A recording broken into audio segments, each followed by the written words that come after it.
l'état des lieux de l'EHV3 en France sur les 11 dernières années.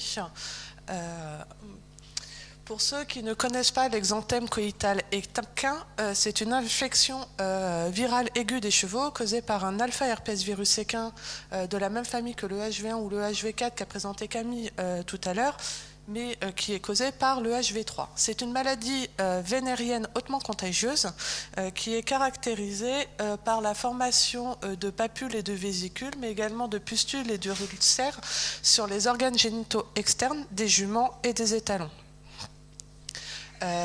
Ce pathogène se transmet principalement par voie vénérienne via le contact peau à peau lors des rapports sexuels, mais également via du matériel contaminé ou le personnel.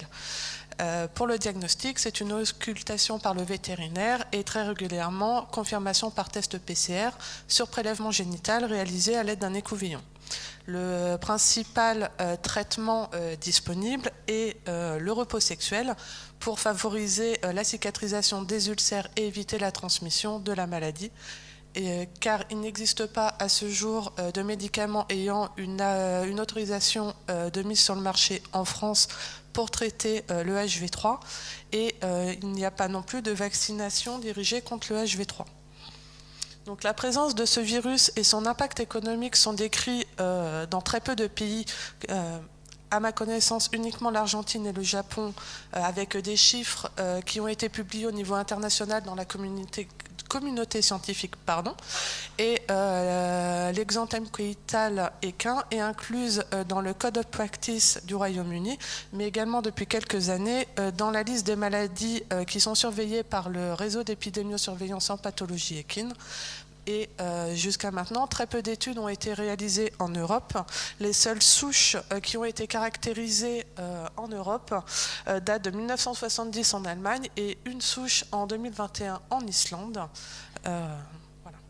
Donc, les trois objectifs de ce projet étaient de déterminer l'importance de la circulation de l'EHV3 en France par une étude rétrospective réalisée sur des prélèvements analysés sur les 11 dernières années reçus au sein de l'ABO, d'étudier les variants du virus par séquençage et également, dans un troisième temps, essayer de mesurer l'efficacité in vitro de molécules antivirales qui pourraient avoir une action contre le HV3. Donc, la première partie qui était la détection de l'EHV3 en France et son analyse phylogénique, nous avons reçu au sein de l'ABO 71 échantillons de prélèvements génitaux collectés sur les 11 dernières années pour suspicion d'exanthème coïtal équin. Et parmi les échantillons positifs, nous avons réalisé du séquençage d'une partie du génome viral pour analyser les variants et voir si nous avions des différences par rapport aux souches circulantes. Donc, les premiers résultats qu'on a obtenus, c'est que nous avions déjà très peu d'arrivées à l'ABO d'échantillons pour suspicion de HV3, avec entre 2 et 14 cas par an. Mais en plus, sur ces 71 échantillons, nous en avons retrouvé uniquement 16 positifs par PCR, avec 1 à 3 cas confirmés par an et une localisation un peu partout sur le territoire, avec des plus fortes proportions pour les zones où il y a le plus de vétérinaires sentinelles, je pense. Donc, quand nous avons regardé avec Camille et Christine un peu les séquences des variants que nous avions, donc en vert, vous avez toutes les souches françaises qui sont réparties et analysées et comparées par rapport à toutes les souches qui sont disponibles au niveau mondial. Donc, vous voyez, il n'y en a pas beaucoup, puisque avant nos 10 souches, il n'y en avait que 16. Nos 10 souches complètent à 26 le nombre de séquences qui existent, contrairement à l'EHV1 où on a plus d'une centaine de séquences. Le HV3 est très peu étudié, très peu caractérisé. Donc nos 10 souches françaises sont dispersées localisées dans 2 des branches de l'arbre phylogénique qui a déjà été décrit. Pardon. Donc voilà pour la partie phylogénique. Et maintenant pour la partie in vitro, puisque le HV3 comme le HV1 ou le HV4 se cultivent aussi sur modèle cellulaire. Nous avons réalisé le... Donc comme je vous le disais en introduction, il n'y a pas de vaccin, il n'y a pas de molécule antivirale disponible sur le marché avec une autorisation en France pour traiter l'exanthème coïtal équin uniquement à repos sexuel. Nous avons décidé de tester les 9 molécules antivirales qui sont ressorties du criblage réalisé par Comtiolo au sein de nos laboratoires les dernières années. Com avait criblé plus de 3000 molécules contre le HV1 qui est le petit cousin de le HV3 et de le HV4. Et nous avons donc testé ces 9 molécules. Donc, ces 9 molécules, dont les 2 plus connues sont l'acyclovir et le ganciclovir, pour ceux qui ont des herpès linguales, vous les avez en pommade pour vous aider à soigner les boutons de fièvre, faisaient partie des 9 meilleurs contre le HV1. Donc nous allons analyser ces antiviraux par analyse cellulaire en temps réel, donc le RTCA, pour regarder le comportement des cellules dermiques infectées par ces cellules traitées par ces différents antiviraux.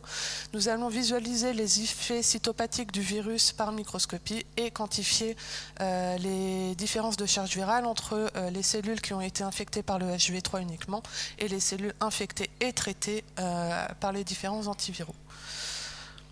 Donc pour cela, nous utilisons la technique RTCA qui permet de réaliser des analyses cellulaires en temps réel par mesure d'impédance-métrie avec le système RTCA dont Camille vous a présenté des résultats tout à l'heure, mais c'est une technique qui n'est pas forcément connue puisqu'il existe très peu d'appareils en France.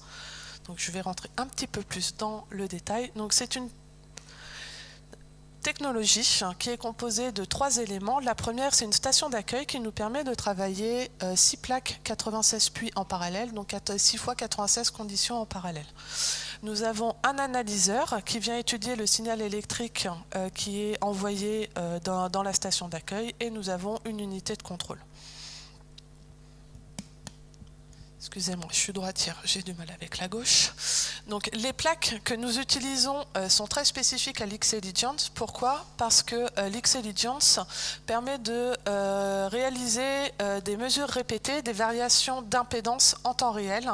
Donc, pour cela, on utilise des plaques qui ont des microélectrodes au fond des puits qui nous permettent d'envoyer de l'électrode négative à l'électrode positive un flux d'électrons suite à un courant électrique.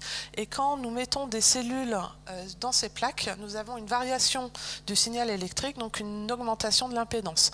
Cette augmentation de l'impédance se traduit ici par la courbe rouge qui est mes cellules contrôle. Pour cet exemple, j'ai utilisé une drogue qui induit un arrêt de la prolifération. Plus la drogue est mise en concentration élevée.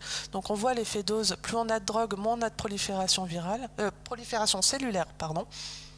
Et à très forte dose, nous avons une très forte diminution du cell index qui est caractéristique par une drogue cytotoxique, donc avec mortalité quasiment instantanée de nos cellules. Donc, sur cette vidéo-là, vous pouvez voir l'apparition d'effets cytopathiques de l'EHV1 et normalement de façon synchronisée, vous avez l'apparition des courbes en rose de l'infection EHV1 et quand on voit le début de l'effet cytopathique en microscopie, ça correspond au début de la chute du cell index en rose. Quand l'effet cytopathique est complet, donc avec un décollement complet des cellules, nous avons un cell index qui est à 0 et en rouge nos cellules contrôle. Pour confirmer toutes ces manips là, nous réalisons également en parallèle de la quantification de la charge virale de notre virus d'intérêt. Donc voilà pour le principe de la technique. Donc, avec les articles précédents de Comtiolo, nous avons vérifié que les 9 molécules qui nous intéressaient n'étaient pas cytotoxiques pour nos cellules. Et voici les résultats du ganciclovir contre le HV3. Donc les courbes vertes correspondent à nos cellules contrôle, donc nos cellules qui n'ont pas été infectées. En rouge, nous avons nos cellules infectées avec le HV3 seul. Et en dégradé de bleu plus ou de plus en plus fort, nous avons une dose croissante de ganciclovir. On peut voir que plus j'augmente la dose de ganciclovir contre le HV3, plus j'ai un retard de ma diminution du sel index qui est là, donc j'ai un retard de l'apparition de l'effet cytopathique de mon virus. Et à très forte dose, donc les deux courbes bleu foncé qui sont en haut, nous n'avons plus d'effet cytopathique. Donc à 48 heures post-infection, on vient réaliser une extraction de nos ADN et on vient quantifier la charge virale afin de voir et confirmer que nous avons bien une augmentation de l'inhibition de la réplication virale quand on augmente la dose de notre molécule. Ces manips-là ont été réalisés sur les 8 autres molécules. Je ne vais pas rentrer dans les détails, je vous donne juste les conclusions. Nous avons point important, c'est que les 9 molécules que nous avons testées présentent un effet antiviral contre le HV3. Cependant, il faut bien des gagnants, il faut bien des perdants. Les perdants sont l'aciclovir, le cidofovir et le pritelivir qui présentent des activités antivirales contre le HV3 les moins puissants puisqu'il faut de très fortes doses de ces molécules-là pour obtenir un effet antiviral. Et notre gagnant est l'achidicoline qui lui est le plus efficace puisque c'est cette molécule-là qu'on doit mettre à la dose la plus faible pour obtenir un très fort effet antiviral. Donc, cette étude décrit pour la première fois en France un suivi de la présence de l'EHV3 circulant avec 71 suspicions sur une période de 12 ans qui sont arrivées uniquement à la BO. Je me suis pas renseignée auprès des autres laboratoires. Uniquement 22% des échantillons étaient positifs. Est-ce que c'est dû à le prélèvement qui a été réalisé un peu trop en surface ou juste à la surface de la croûte et pas sous la croûte qui peut être caractéristique et c'est plutôt sous la croûte qu'on aurait présence du pathogène et pas au-dessus? Est-ce que les prélèvements ont été réalisés de façon trop tardive? Est-ce que tout simplement c'était pas de l'EHV3, des débuts de lésions qu'on pensait EHV3 mais qui se sont avérés par la suite pas de l'EHV3? Comme cette pathologie est quand même facile à reconnaître pour les vétérinaires d'après un certain nombre de vétérinaires, nous avons très certainement une sous-estimation de la circulation également en France et comme sa déclaration n'est pas obligatoire, même si le vétérinaire le reconnaît, il n'est pas obligé de le déclarer, donc nous on n'est pas au courant des cas qui peuvent être dans le pré d'à côté. Les souches françaises sont similaires aux souches circulant dans le monde. Nous n'avons pas trouvé de corrélation entre les variants et le temps de collection ou leur lieu de prélèvement, c'est-à-dire leur localisation. Donc, même si le nombre de souches est sans doute plus faible que celui qui circule en réalité, cette première étude rétrospective française pose les bases nécessaires pour un suivi régulier de la situation et ouvre des perspectives thérapeutiques. Il est en effet important de confirmer le diagnostic du pathogène sur les lésions génitales afin d'adapter au mieux le traitement à mettre en place. Et les 9 composés testés se sont avérés efficaces contre le HV3 in vitro, avec l'afidicoline étant la molécule la plus efficace. L'aciclovir, pritelivir et cidofovir, même s'ils sont efficaces contre le HV3, apparaissent les moins puissants. Je vous remercie de votre attention.